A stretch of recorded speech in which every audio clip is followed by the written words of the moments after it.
Urus dia yang menguruskan korban kena tolong bimbing para peserta supaya berniat dengan cara yang betul. Salah niat maka jadi wajib, haram dia makan. Ya, bila kita umumkan lembu A 7 orang, fulan, kemudian kita pun kata tuan-tuan semua ada ke? Semua angkat tangan. Okey, sekarang ni tuan-tuan dah boleh masuk waktu niat.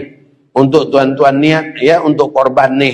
Niat macam ni, sahaja aku niat korban sunat satu bahagian daripada lembu ini dan pahalanya untukku dan keluargaku.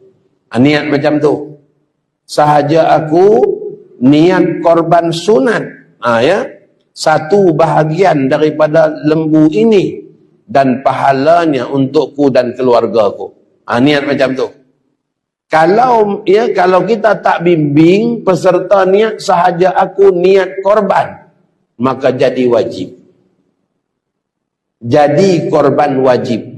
Kalau takat dia niat sahaja aku niat korban, maka jadi korban wajib. Pada ketika itu haram dia makan. Haram keluarga dia makan. Haram orang-orang kaya makan. Sebab korban wajib semuanya jadi hak fakir miskin, sama macam status zakat.